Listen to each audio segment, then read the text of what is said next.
11월 22일 월요일 성녀 체칠리아 동정 순교자 기념일. 체칠리아 성녀는 로마의 귀족 가문 출신으로 어린 시절부터 독실한 신앙인으로 자랐다. 성녀의 생존 연대는 정확하지 않으나 260년 무렵에 순교한 것으로 전해지며 박해 시대 내내 성녀에 대한 공경이 널리 전파되었다고 한다. 체칠리아라는 말은 천상의 백합이라는 뜻으로 배교의 강요를 물리치고 동정으로 순교한 성녀의 삶을 그대로 보여준다. 흔히 비올라나 풍금을 연주하는 모습으로 그려진 체칠리아 성녀는 음악인의 수호 성인으로 공경받고 있다. 본기도 하느님, 복된 체칠리아를 기리며 해마다 기쁘게 지내게 하시니 교회가 전하는 그의 모범을 저희가 충실히 본받아 성자 그리스도께서 이루신 놀라운 일들을 선포하게 하소서. 성자께서는 성부와 말씀의 초대. 바빌론 임금 네부카드네자르를 섬길 젊은이들로 이스라엘 자손들 가운데에서 다니엘, 하나냐, 미사엘, 아자르야가 뽑힌다.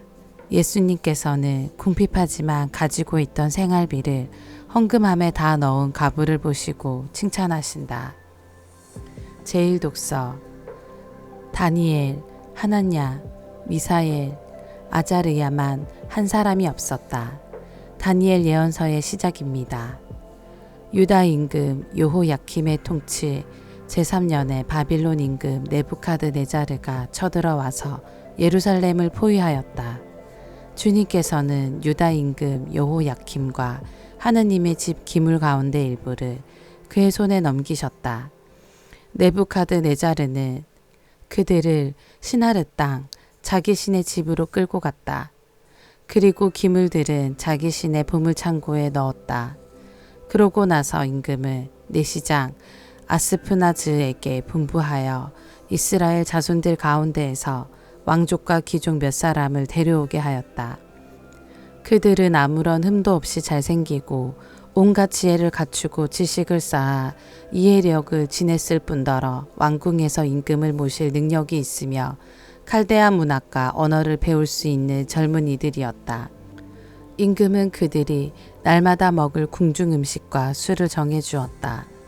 그렇게 세 해 동안 교육을 받은 뒤에 임금을 섬기게 하였다. 그들 가운데 유다의 자손으로는 다니엘, 하나냐, 미사엘, 아자르야가 있었다. 다니엘은 궁중 음식과 술로 자신을 더럽히지 않겠다고 마음속으로 다짐하고 자기가 더럽혀지지 않게 해달라고 내시장에게 간청하였다. 하느님께서는 다니엘이 내시장에게 호의와 동정을 받도록 해주셨다. 내시장이 다니엘에게 말하였다. 나는 내 주군이신 임금님이 두렵다. 그분께서 너희가 먹을 것과 마실 것을 정하셨는데 너희 얼굴이 너희 또래의 젊은이들보다 못한 것을 보시게 되면 너희 때문에 임금님 앞에서 내 머리가 위태로워진다. 그래서 다니엘이 감독관에게 청하였다. 그는 내시장이 다니엘과 하나냐와 미사엘과 아자르야를 맡긴 사람이었다. 부디 이 종들을 열흘 동안만 시험해 보십시오. 저희에게 채소를 주어 먹게 하시고 또 물만 마시게 해 주십시오. 그런 뒤에 궁중 음식을 먹는 젊은이들과 저희의 용모를 비교해 보시고 이 종들을 좋으실 대로 하십시오. 감독관은 그 말대로 열흘 동안 그들을 시험해 보았다. 열흘이 지나고 나서 보니 그들이 궁중 음식을 먹는 어느 젊은이보다 용모가 더 좋고 살도 더 올라 있었다. 그래서 감독관은 그들이 먹어야 하는 음식과 술을 치우고 줄곧 채소만 주었다.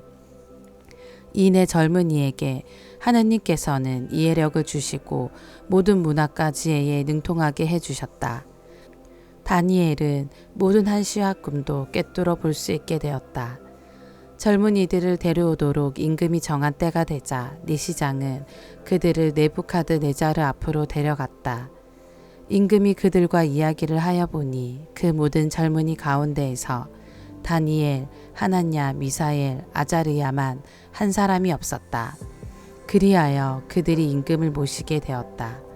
그들에게 지혜나 예지에 관하여 어떠한 것을 물어보아도 그들이 온 나라의 어느 요술사나 주술사보다 10배나 더 낫다는 것임을 임금은 알게 되었다. 주님의 말씀입니다. 하느님 감사합니다. 복음. 예수님께서는 빈곤한 과부가 렙돈 2닙을 넣은 것을 보셨다. 루카가 전한 거룩한 복음입니다. 그때 예수님께서 눈을 들어 헌금함에 예물을 넣는 부자들을 보고 계셨다. 그러다가 어떤 빈곤한 과부가 렙돈 2닙을 거기에 넣는 것을 보시고 이르셨다.